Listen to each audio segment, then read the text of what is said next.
過去呢一年啊，一講親 AI 啊，大家第一時間會諗到啲咩呢？ Nvidia 嘅股價成日都創新高，台積電啲晶片賣到斷晒市，定係 OpenAI 又出咩新 model 啊？但係如果你投資 AI 嘅時候，成日都淨係諗一啲晶片股啊、科技股咁樣，咁你就可能已經錯過咗呢個 AI 交易入面最容易賺估值擴張嗰一段啦。因為真正限制緊 AI 發展嘅，未必只係有冇 GPU 㗎，而係有冇電啦，又有冇電網。有冇銅又有冇鋁啦？大家冷靜啲諗下先。AI data center 唔係飄喺雲上面噶嘛，佢係一隻實實在在嘅食電怪獸。IEA 即係國際能源署咧，早前都引用過一個估算噶啦。一次嘅 ChatGPT request 大約用2.9瓦電嘅，每一次傳統 Google Search 大約係0.3瓦，即係接近10倍啊！而喺更大嘅層面啊 ，IEA 最新嘅估計，全球嘅 data center 用電咧會由2025年大約係480個 gigawatt per hour 咧，就升到2030年大約係950個 gigawatt per hour 啦，接近翻倍啊！佔全球用電大概係3%。講到呢度啦，你唔需要記晒啲數字嘅，你只係需要記住一件事 ：AI 已經唔再只係一個科技問題啦，佢開始變成一個電力基建嘅問題。咁龐大嘅電力需求代表咗咩呢？代表成個 grid 啊，即係電網，需要一次巨大嘅升級。你要起發電廠啦，加變壓器啦，要鋪設更加強嘅高壓電纜啦，要做好數據中心入面嘅散熱同埋冷卻系統啦。而好多關鍵嘅環節都離唔開兩種最基礎嘅工業金屬嘅銅同鋁啦。大家咧都要明白一個好殘酷嘅現實先 ，AI 模型啊，你都可以日夜俾錢人哋去狂寫曲。Nvidia 你都仲可以加錢去搶嘅產能，但係一個銅礦咧，你唔可以一夜之間去掘晒出嚟噶嘛。鋁嘅產能啊，亦都唔係話你想加就可以隨便加嘅。呢個咧就係所謂嘅 physical bottleneck 實體瓶頸啦。喺真實世界啦，由發現一個新銅礦到真正投產啦，平均都唔係3至5年噶，而係15年以上啊。IEA 近年都提過啦，新銅礦項目由發現到投產啊，可能都要大約17年嘅喎。AI 嘅演算法一年都可以換幾代啦，但係實體工業嘅產能擴張呢，就係極度緩慢嘅 heavy assets 重資產嚟嘅。當資本市場發現 software 可以快速複製，但係實體資源供應就冇辦法即時反應嗰陣呢，你覺得呢啲 smart money 會開始望向啲咩呢？未必係完全離開科技股㗎，而係開始尋找另一批以前被低估嘅底層資產啦。電力、電網、銅、鋁關鍵嘅金屬。所以今日我哋唔講黃金避險，亦都唔講大陸嘅科技股，我哋將目光放返喺港股入面。4隻最核心嘅工業資源股啦，代表銅線嘅江西銅業0358.HK、洛陽木業3993.HK， 以及代表鋁線嘅中鋁2600.HK、中國宏橋1378.HK 啦。呢條片咧，我就會用一個 trader 嘅實戰角度，同大家拆解下4隻股票背後嘅邏輯。但係大家要記住啊，我今日講嘅資源股咧，絕對唔係叫你當係 Nvidia 咁樣炒噶。大家真正要睇嘅係當 AI 由虛擬競爭啦，進入到實體嘅建設期，市場又會唔會對呢一批以前當為一個老經濟啊、週期股嘅資產重新定價呢？大家準備好未啊？我哋先從呢個資源股翻生嘅3個底層邏輯講起啦。以前大家喺港股炒資源股啊，係睇啲咩咧？睇中國地產數據啦，睇基建投資 EMI。所以以前咧，大家都叫啲資源股做老經濟啊、週期股啊。地產好啊，佢哋就升；地產差，佢哋就死噶啦。講得再 trader 啲嘅，以前好多資源股啊，其實都係中國地產同埋基建嘅影子股嚟嘅啫。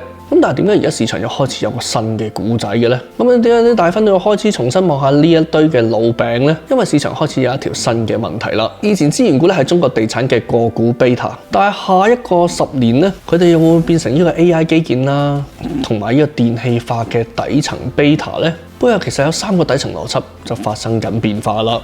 第一啦 ，AI data center 令電力需求重新定價。頭先都提過啦 ，AI 食電，但係你唔好以為淨係起多幾間發電廠就搞掂啦。由發電廠出嚟啦，去到變壓站，再拉高壓電纜入 data center， 裡面再分佈去每一部機櫃，成個 grid 即係電網都要 upgrade 㗎。而電網升級啦，最離唔開嘅材料之一就係銅同鋁啦。以前電網係穩定增長啦，而家係被 AI data center 再加上整個電氣化嘅浪潮逼住要加快投資啊。第二，新能源車啦，儲能同埋工業電氣化。繼續食緊同一樣嘢㗎，大家可能覺得 EV 啊，即係電動車賣得慢咗啊，但係其實全球電氣化嘅大方向係冇停過㗎。一般估算啦，一部電動車用嘅銅啊，係可以係傳統燃油車嘅3到4倍，再加上太陽能板嘅邊框要用鋁啦，儲能、充電樁、電力設備又會用到大量嘅銅、鋁同其他關鍵嘅金屬，所以銅同鋁嘅需求結構啦，開始唔再係單靠起樓呢條舊週期啦。以前睇地產啊，一條腿走路啊，而家變成 AI、電網、EV、儲能、工業電氣化幾條腿一齊撐住啦。第三啦，亦都係最致命嘅一點，供給端係好慢啊！你寫個 app 啊，加個 server 幾日都搞掂啦，但係你要開個新礦啊，我頭先都講啦，唔係3-5年嘅事啊，係15年以上啊！新銅礦項目由發現到投產要17年啊嘛，而主要礦山由發現到首次生產啊，平均都要16年㗎。咁就算唔講開礦啦，你要起個電解鋁廠啦、搞冶煉啦，全部都係 capital intensive， 即係資本密集啦，要投入大量嘅資金啦、電力、土地、審批同埋時間啦。尤其係鋁添啊！中國本身係有電解鋁產能嘅天花板，唔係鋁價升咧就可以無限加產㗎。中國原鋁產量啊，近年已經非常接近4500萬噸嘅上限㗎啦。呢個供應約束啊，係後面講嘅2600啦，同埋1378好重要嘅背景。過去幾年啊，因為 ESG 嘅壓力啦，審批又嚴，成本啊通脹，加上大礦企保持呢個資本嘅紀律，全球新增嘅供應咧冇辦法好快咁追上需求㗎。結果就係咧，需求端因為 AI 同埋電氣化開始踩油啦，但係供應端咧都仲係踩緊 brake 喎。咁講呢度，我都要帶出呢個依排經常都同大家講嘅框架，就係 HALO Heavy Assets Low Obsolescence。相信大家都聽到我講好多次啦，重資產同埋低淘汰風險嘅資產類別啦。大家就諗下啦 ，AI 模型可以1年換幾代啊？今日最勁嘅 model 啊，出年可能已經落後晒啦。科技界嘅淘汰率極高啦，但係一條特高壓嘅電網啦，一個大型嘅銅礦啦，或者一套成熟嘅鋁產能咧，唔會一晚之間就俾人 disrupt 㗎，亦都唔會一晚之間變成廢鐵。所以啦，呢批港股嘅資源股唔係突然之間就變咗啲咩高科技嘅 AI 股㗎，而係 AI 嘅爆發令到市場重新發現咗一件事。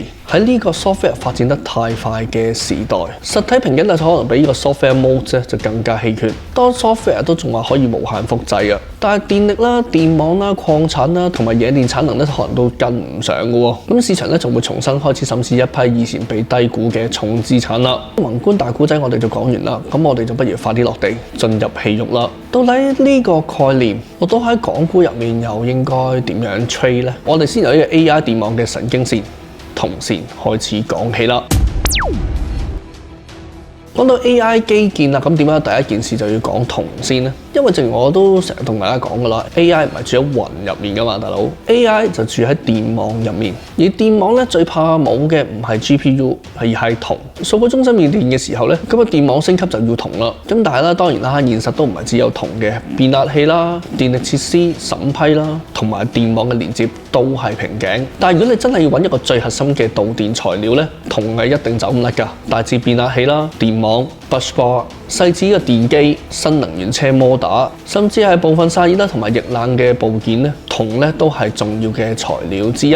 喺港股入面啊，一講到銅，最多人會諗起嘅就係江西銅業300.HK 同埋洛陽鉬業3993.HK 啦。佢哋就係 AI 電網嗰條神經線。但係呢兩隻股啊，雖然兩隻都係有銅嘅 exposure， 但係買經嘅邏輯同埋背後嘅 beta 咧，其實係完全唔同嘅喎。咁我哋就首先講講358先。江西銅業可以話係港股入面其中一隻最直觀、流動性比較高嘅銅產業鏈龍頭啦。佢嘅業務好 straightforward 嘅，橫跨銅礦啦、冶煉啦、加工同埋相關嘅副產品。旗下有德興銅礦呢類大型露天銅礦啊，亦都有龐大嘅銅冶煉啦同埋加工嘅能力。根據公司2025年嘅年報啦，截至2025年底啊，江西銅業100% 擁有呢個銅金屬資源儲量咧係大概855.89萬噸啊。另外按權益比例咧，共同控制嘅銅金屬資源儲量咧，亦都係有1491.51萬噸嘅。點解資金買銅啊？好多時會諗起佢呢？因為佢夠大啦，亦都夠易理解，而且同銅價走勢有明顯嘅關聯啦。當宏觀經濟預期好轉或者市場炒緊銅供應短缺嘅時候咧，你唔需要將佢諗得太複雜㗎。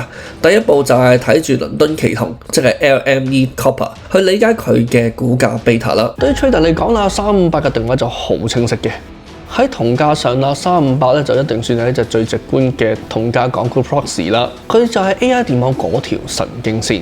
你買358，某程度上就係買緊一隻對銅價敏感嘅 equity beta。邏輯又直接，故事又簡單，相對就冇咁多複雜嘅變數嘅。但係如果你嫌呢個358嘅故事太傳統、太過老餅咧，咁你又想要多啲爆炸力嘅話咧，咁就可能睇另一隻洛陽木業3993.HK 啦。落木嘅好處咧係佢嘅故事 modern 好多嘅，佢唔係單一嘅純銅股啦，而係擁有多種 critical minerals， 即係關鍵金屬嘅 exposure。除咗喺剛果咧有個大型銅菇資產之外咧，佢仲有鈷啦、木啦、鎢啦、鋰啦呢啲資源㗎。呢啲金屬聽落好冷門啊，但係後面其實同新能源啦、高端製造、特種鋼、高溫合金、電子材料同埋工業升級都有關嘅。根據公司嘅披露啦，2025年嘅中期，落木嘅銅產量去到呢個353570噸，鈷咧就61073噸，木咧就6989噸，鎢咧就3948噸，鋰咧就5231噸。2025年全年亦都有市場報導指啦，公司全年嘅銅產量大概係741100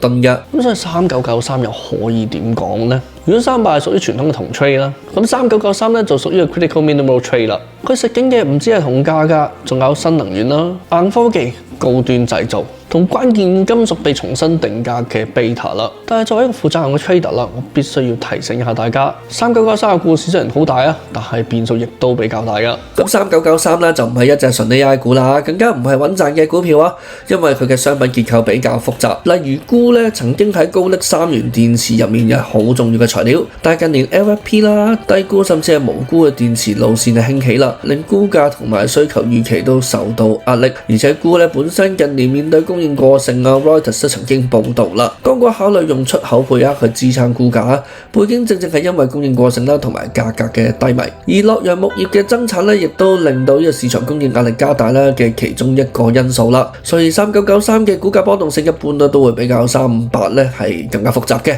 故事聽落好宏大啦，但係就冇358咁純粹咯。最大嘅問題就唔係有冇故事啦，而係故事太多，每一個商品都有自己嘅 cycle。咁我都用翻 trader 角度去總結一下3993先。3993咧就喺個資源股入面咧比較似一個 call option 嗰隻啦，故事多，彈性又大，但係變數就比較多啦。你買佢就係買緊一個產能嘅擴張啦 ，critical minerals 嘅重新估值，同埋多種產品價格嘅 beta。但係同時咧有成就住銅、鈷、木、鎢、鋰等多種商品價格變動嘅風險喎。所以啦，銅嘅對決咧就好簡單嘅啫。如果你想最直接買呢個銅價 beta，唔好諗咁多複雜嘅嘢，358咧其實係最直觀嘅啦。如果你又想買埋呢個 critical minerals 嘅宏大故事咧，3993嘅彈性係比較大，咁啊變數亦都比較多。咁講完電網神經線嘅銅，我哋就轉一轉去呢個工業骨架嘅鋁啦。因為 AI 基建咧都唔止係淨係電纜噶嘛，仲有一個電網設施啦、太陽能框架、新能源車嘅輕量化，同埋大量嘅工業結構件添啊。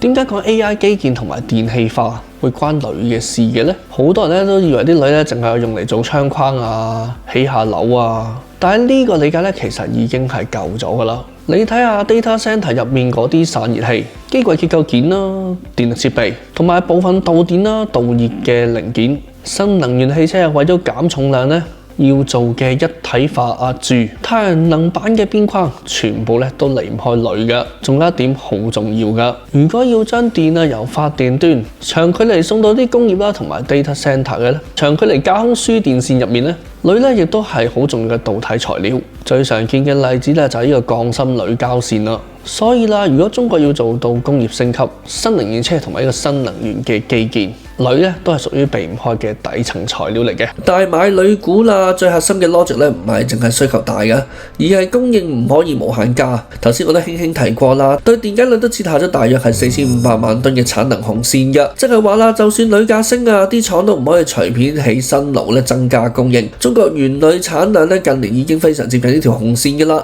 呢個供應嘅約束就係買女股最重要嘅底層邏輯之一。喺港股講到女啦，一定會係講呢個中國鋁業2600.HK 啦，同埋中國宏橋1378.HK， 兩隻都係龍頭啦，但係賣緊嘅故事完全係兩回事嚟㗎。咁啊講2600先啦，中鋁嘅定位就好清楚嘅，國家隊鋁資源嘅代表，佢嘅優勢係產業鏈完整啦，由上游嘅鋁土礦啦、氧化鋁啦，去到原鋁、鋁合金同埋部分鋁加工，佢都有份㗎。佢嘅邏輯係食正呢個國家戰略資源整合、鋁價企穩啊，同國企估值重估嘅大方向啦。對於 Trader 嚟講，2600嘅賣點係咩呢？2600嘅優勢唔係佢嘅股性最辣，而係佢嘅 narrative 最正統啦。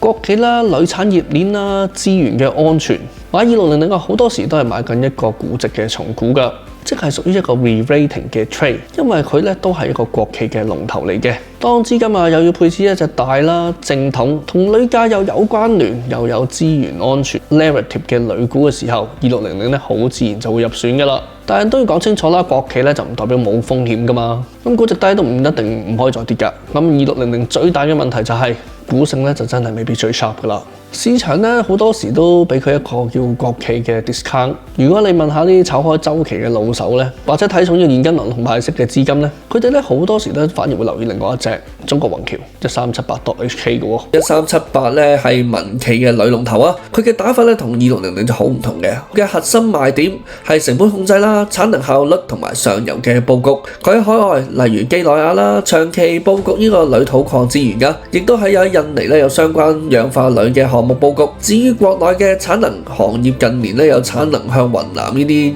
再生能源嘅地區轉移嘅趨勢啦，目的就係改善能源結構同埋成本嘅曲線。不過都要留意翻啊，雲南水電雖然有呢個綠電嘅優勢啊，但亦都有季節性供應嘅風險啊，所以唔可以簡單講成永遠低成本㗎。鋁呢個行業邊個成本低，邊個就喺個週期入面就有更加大嘅生存能力啦，同埋盈利嘅彈性。對於 Trader 嚟講，1378嘅定位又係點呢？如果鋁價向上啦，1378咧就係盈利彈性咧最容易講得通嗰隻，因為佢本身嘅成本係控制得好好嘅。只要鋁價向上咧，而成本咧又冇同時大幅增加咧，盈利咧就可以比個鋁價升幅咧就更加大，幅度亦都更加大。呢種就係所謂嘅 operating leverage 營運槓桿啦。但係如果鋁價落啦，或者能源啦、氧化鋁成本上升咧 ，operating leverage 亦都會反向放大嘅。當盈利改善咧，通常都會帶嚟一個更加強嘅自由現金流，亦都會支撐住市場好中意聽嘅派息故事啦。所以1378咧唔止一隻高息股嚟嘅，亦都係一隻有典型 cash flow 加埋一個 operating leverage 嘅資源股啦。所以啦，嚟到呢度，鋁線嘅對決就係兩種 trade。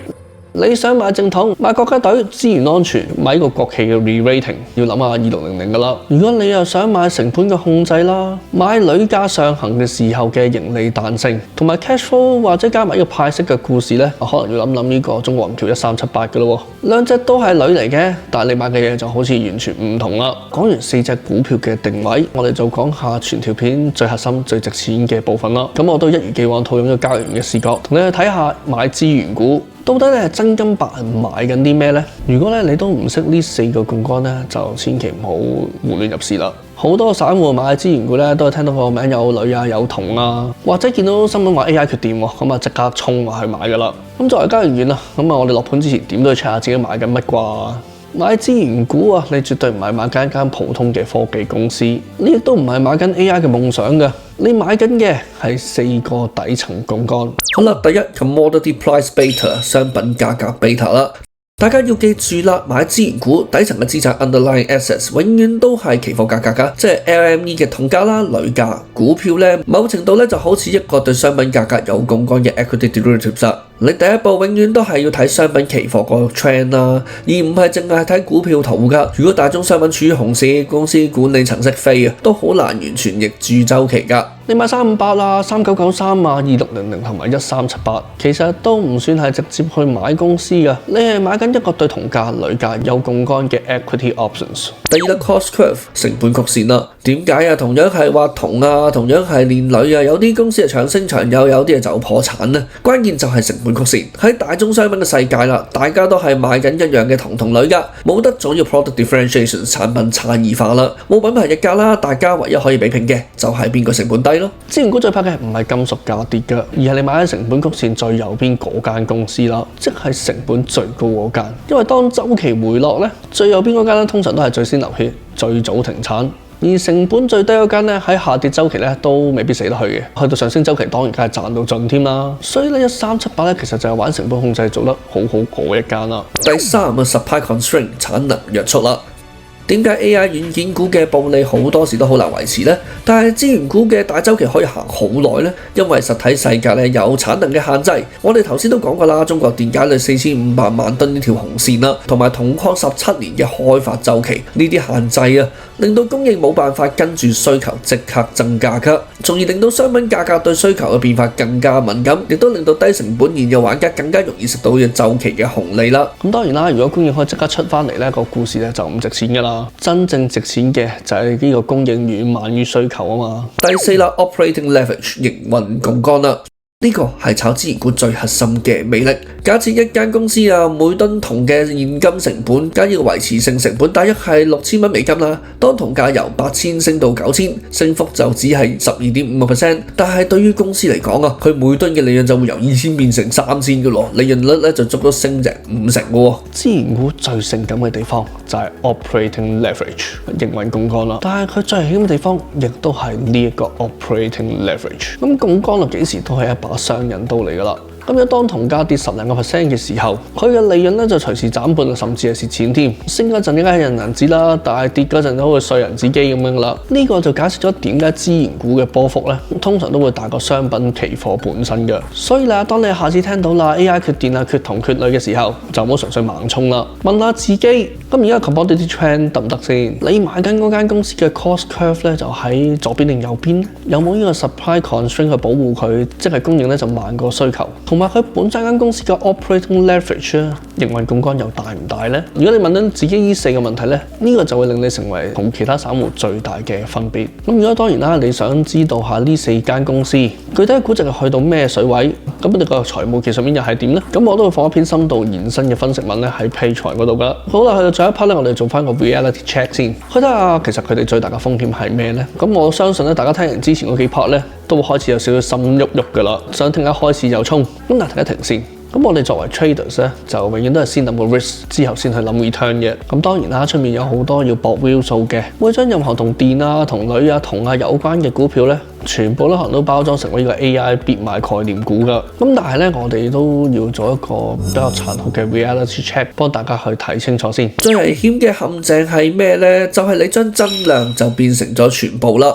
的而且確嘅 AI data center 同埋電氣化喺未來幾年其中一條最性感、最容易俾市場重新定價嘅增量需求。AI focus data centers 嘅增長更快啦，即係去到2030年咧 ，data center 亦都會佔全球用量大概3%。不過大家要認清一個現實，增量啫唔等於全部嘅。目前為止啦，主導緊大宗商品價格嘅 base demand 仍然都係傳統工業、基建、製造業同埋地產。AI 係邊際買盤，但係傳統工業仍然係底倉嘅需求。邊際可以推高估值啊，但係底倉一旦塌啦，股價一樣頂唔住噶。如果中國房地產繼續拖累啦，或者係傳統製造業 PMI 數據唔靚呢，傳統需求跌落去嗰個窿呢 AI 嘅增量短期都未必係填得翻嘅。第二個最大嘅風險就係宏觀嘅流動性同埋美元啦。大宗商品咧一般嚟講都係用美元計價噶啦。如果美國通脹反彈啦，減息嘅預期又落空，甚至係美元又重新變強咧，大宗商品咧好多時喺呢啲情況咧都會有比較大嘅壓力。咁到時你手上面嗰隻股票咧，可能一邊咧就會出通告話自己仲接緊幾多間 AI 電網、電力設備或者係新能源訂單，但係另一邊咧佢股價可能都照樣插水嘅喎。所以大家要記住一句説話先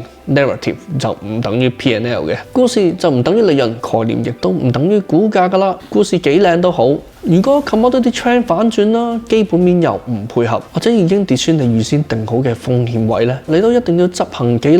呢個就係週期股當 AI 股炒嘅最大死穴啦。呢條片啊，絕對唔係叫大家將今日講嘅呢4隻資源股咧，就當係 Nvidia 或者台積電呢啲咁紅嘅股票去盲衝嘅。相反啦，我係想提醒一下大家。當 AI 由虛擬嘅無形競爭正式進入呢個燒錢嘅實體建設期，資本市場嘅定價邏輯咧就慢慢可能會由呢個 software multiple 就轉咗喺呢個 physical bottleneck evaluations 下一輪市場嘅重新定價，就未必只發生喺啲最耀眼嘅科技股啦，亦都可能會藏咗喺呢堆曾經被嫌棄嘅老經濟底層邏輯入邊啦。所以今日講嘅4隻股票，江西銅業358.HK， 佢係最直觀嘅港股同價 beta。第二隻洛陽木業3993.HK， 佢係一個 critical minings 嘅多金屬 call options。嚟到第三隻中鋁2600.HK， 佢係屬於呢個國企鋁資源 re-rating 嘅 trade。咁去到最後啦，中國宏橋1378.HK 咧，佢就係一個 cash flow 啦，加埋一個 operating leverage 嘅 trade 啦。咁呢4個邏輯入面，邊一個咧你又覺得最啱聽呢？邊一隻就最啱你嘅 trading style 咧？都歡迎喺下面留言同我交流一下噶。